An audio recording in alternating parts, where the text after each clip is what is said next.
자, 두 번째 이야기로 한번 넘어가 보겠습니다. 오늘 장세정 중앙일보 논설위원이 이런 칼럼을 썼습니다.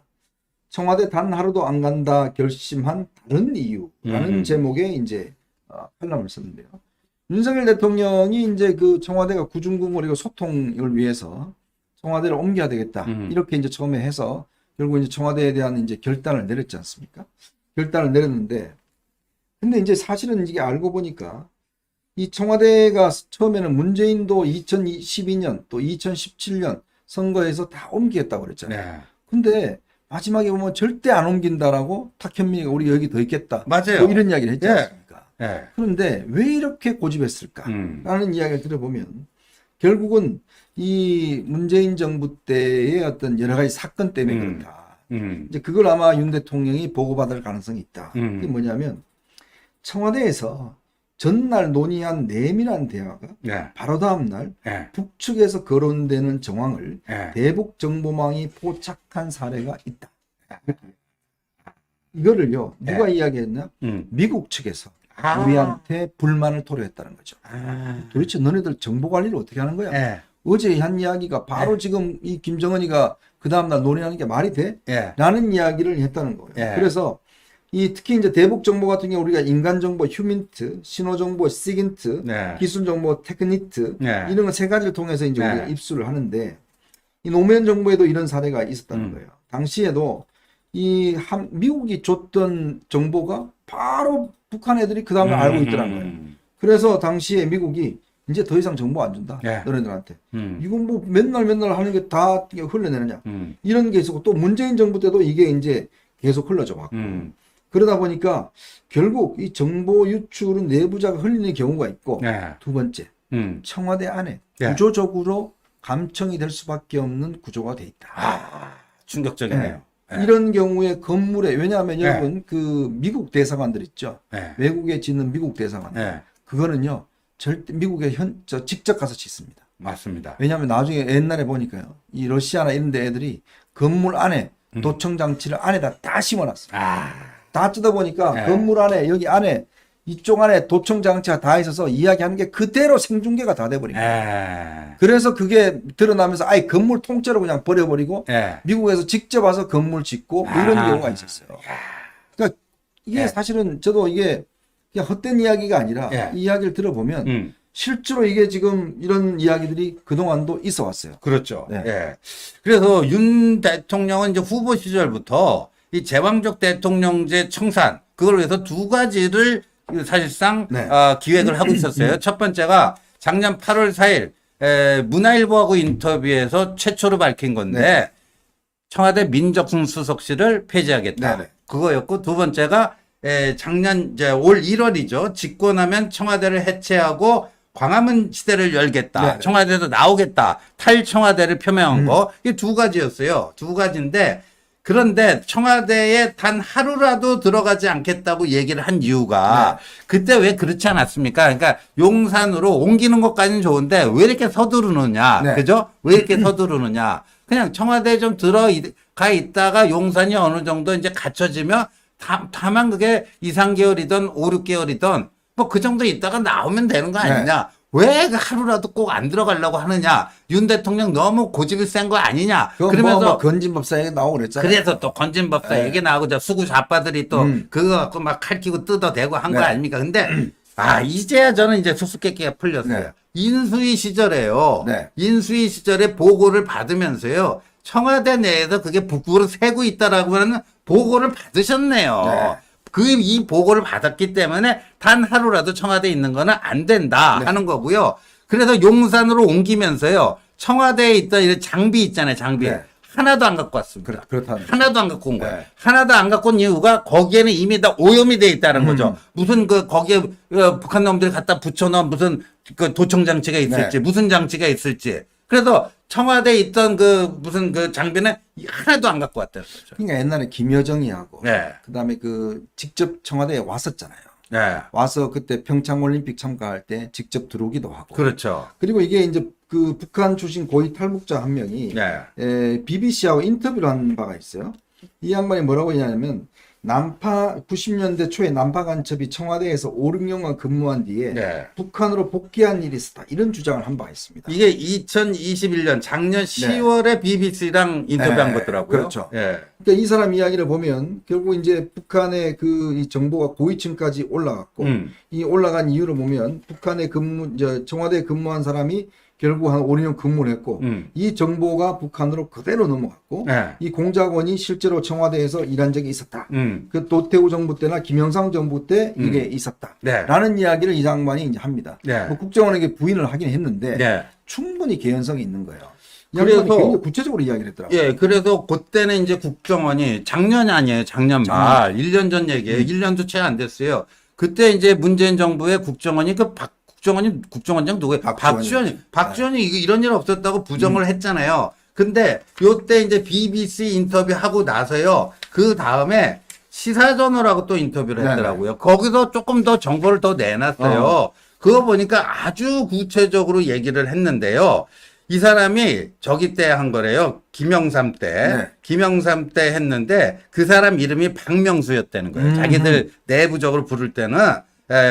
근데 이 박명수가 1976년에 처음 난파돼가지고 그때 그 부부 공작조들 네. 많이 난파시키고 그러다가 하여간 김영삼 때 청와대 근무를 하다가 1994년에 북한으로 돌아갔대요. 네. 그리고 거기 북한에 돌아가서 뭘 했냐면 대남 공장용 자료 관리하는 정찰총국 314 연락소의 특수과, 여기 네. 10과라고 불렀대요. 거기서 근무를 했다라는 거예요. 그런데 자기가 이제 BBC에서 북한 고정 간첩이 한국 청와대에서 근무했다니까 다들 무슨 화이트 칼라인 줄 알았다니까. 네네. 넥타이 메고, 뭐 서류 작성하고 비서관 행정관 생각했는데 그 사람이 아니고 이 북한 간첩 박명수는 기술자였다. 무슨 기술자였느냐? 공조 담당 관리자예요. 공기 조절이 건물. 네, 그러니까 청와대가 거대한 시설물 아닙니까? 거기 공조 시스템을 담당하는 이 기술자가 이 박명수였다는 거예요. 그럼 그러니까 뭐 완전히 뭐 예. 그래서 이 건물 구조를 이 박명수가 훤히 다 꿰 수 있었고 그게 평양에 그대로 이 직보가 됐다라는 거고요. 네. 그래서 돌이켜 보면은 이 공기 정화 시스템, 공기 조절 시스템 아닙니까? 네. 그러니까 거기다가 북한이 핵 미사일도 저기 한데 또 북한이 또 뭐 비대칭 전략으로 많이 보유하고 있는 게 생화학 무기 아닙니까? 그렇죠. 이거 무슨 가스 같은 거 있잖아요. 가스 같은 거를 그 공조 시스템에 풀어가지고 넣었으면요. 여기 청와대 뭐 고위급들 몰살당했을 거다 이 얘기하고 있는 거예요. 더군다나 이제 2006년도로 제가 기억합니다. 네. 김승규 국정원장 시절에 네. 그때 노무현 대통령 대통령 때죠. 1심의 사건이라는 게 있었어요. 아, 장민호, 네. 마이클 장민호에서 1심의 사건이 네. 간첩단 사건이 있었는데 네. 그때 1심에 소속된 몇몇 중에서 청와대 행정관 비서관 한 사람이 있었어요. 그래서 이제 김승규 원장이 네. 당시에 이제 청와대로 수사를 확대를 하려고 그러니까 그때 노무현 대통령이 뭐라고 하냐 이제 그만하시죠. 아, 맞아요. 네.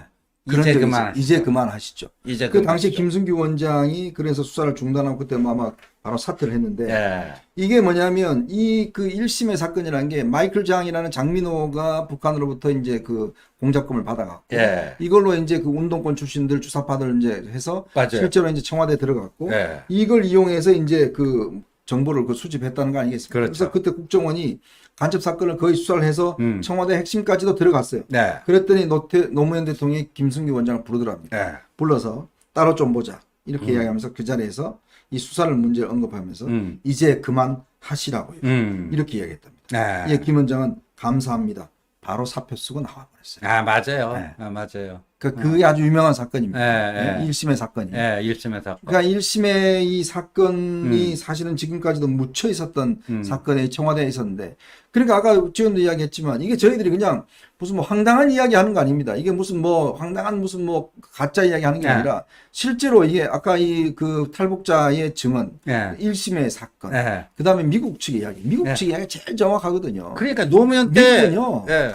북한에서 김정은이 뭐 하는지, 김정일이 뭐 하는지 전부 다 체크하고 있어요. 그렇죠. 회의 전부 다 이 인공위성으로 감청하고 있거든요. 근데 본인도 알 거 아닙니까? 이 청와대에서 뭐 이야기하면 우리가 정보 줬는데 바로 그 다음날 김정은이가 회의 때 이야기하더라고요. 그러니까요. 예? 예. 그게 말이 되느냐 이 얘기예요. 그러니까. 예? 그러니까 그거를 아마 제가 볼 때는 윤석열 대통령이 이거는 뭐 군사 기밀에서 말은 못 하시지만 이런 보고를 받고 야 이거 안 되겠다. 이러다가 진짜 오늘 또 이야기했지 않습니까? 어제도 저희가 그 저 김정은이가 친서 보낸 거, 그 북한에다가 저 미국에다 트럼프에 친서 보낸 거 네, 어제 네. 우리가 유튜브 해드렸잖아요. 네. 그렇게 북한에서 막 손들고 막 난리 칠 때 몰래 트럼프한테 보내갖고 우리 저 문재인은 좀 제껴두고 우리끼리 합시다. 라고 이제 이야기를 했다는 어제 친서 이야기를 해드렸죠. 그렇죠, 그렇죠. 그게 어떻게 공개된지 아십니까? 네. 그 친서가? 네. 우리나라 같으면 대통령 기록물로 가잖아요. 그렇죠. 이게 친서가 공개된 게 밥 우드워드라는 기자가 있습니다. 아, 그 유명한 기자죠. 네. 이 도청 사건, 네. 워터게이트 사건, 워터게이트. 워싱턴 포스트의 기자가 있습니다. 이 밥 우드워드가 역대 대통령들 전기를 내요. 오. 인터뷰를 오랫동안 해서. 예. 트럼프하고 이제 인터뷰를 하는데 트럼프가 막 자랑을 하더란 겁니다.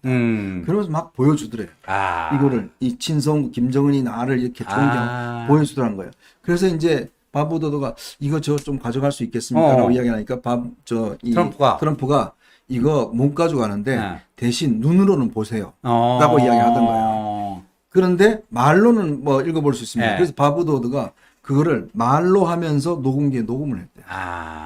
이게 직접 문건은 못 가져 나오고 그걸 보면서 말로 계속해서 녹음을 했대요.